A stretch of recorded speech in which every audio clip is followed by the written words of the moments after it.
ಲೇ ಮುಂಜಾನೆ ಒಂದು ಗೇಮ್ ಐತಿ. ನಾ ಏನು ಕೇಳಿದ್ರು ನೀವು ಉಲ್ಟಾ ಹೇಳ್ಬೇಕ. ಅದೊಂದು ಗೇಮ್ ಮಾಡೋಣ. ಎಡ ಅಷ್ಟ. ಹತ್ರಿ ಸರಿ, ನೀ ಕೇಳಿ ಈಗ. ನಿಮ್ಮ ಎಂತ ಹೆಸರೇನ್ರಿ? ಐಶ್ವರ್ಯ. ಯಾರು ಐಶ್ವರ್ಯ? ಅಲ್ಲೇ ಇದು ಉಲ್ಟಾ ಕೇಳೋದಿದೆ ಕ್ವಶನ್. ಹೌದ್ರಿ, ಉಲ್ಟಾ ಕೇಳಿದ್ರು ನಿಮ್ಗೆ ಎಂತ ಹೆಸರು ಹೇಳ್ಬೇಕಲ್ಲ ನೀವು.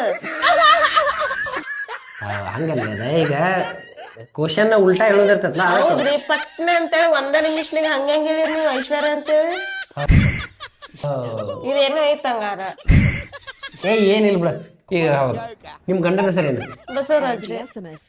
ಏನ್ ನಂದ ಹೇಳಂಗಿಲ್ಲ ಹೆಸರು, ಉಲ್ಟಾ ಹೇಳ್ಬೇಕ. ಉಲ್ಟಾ ಆಗ್ಲಿ ಸೀದಾನ ಆಗ್ಲಿ, ನಾ ಕರೆಕ್ಟಾ ಹೇಳಕ್ಕೆ. ಹಂಗಲ್ಲೇ ಇದು ಉಲ್ಟಾ ಹೇಳೋದೈತಲ್ಲ. ಉಲ್ಟಾ ಆಗ್ಲಿ ಏನೋ ಆಗ್ಲಿ, ಗಂಡನ ಹೆಸರು ಹೇಳ್ಬೇಕು, ಎಂತ ಹೆಸರು ಎಂತನೇ ಹೇಳ್ಬೇಕು. ಏನೈತಿ ಹೇಳ್ರಿ, ಯಾರಾಕಿ? ಯಾರು? ಐಶ್ವರ್ಯ ಯಾರು? ಉಲ್ಟಾಲೇ ಹಿಂಗ್ ಉಲ್ಟಾ ಹೇಳೋದೈತ್ಲ. ಉಲ್ಟಾ ನಂಗೆ ಗೊತ್ತೈತಿ. ಉಲ್ಟಾ ಸೀದಾನೇ ಹೇಳುದ್ರಾಗ ಏನು ಉಲ್ಟಾ ಏನಿಲ್ಲ. ಹಂಗಲ್ಲ, ಈಗ ನಾ ಕೇಳಿದಿಲ್ಲ ನಾನು ಐಶ್ವರ್ಯನೇ ಅದ್ರ ಉಲ್ಟಾ ಹೇಳೋದಿರ್ತೈತಿ. ಆಕೆ ಯಾರ? ಐಶ್ವರ್ಯ ಯಾರ?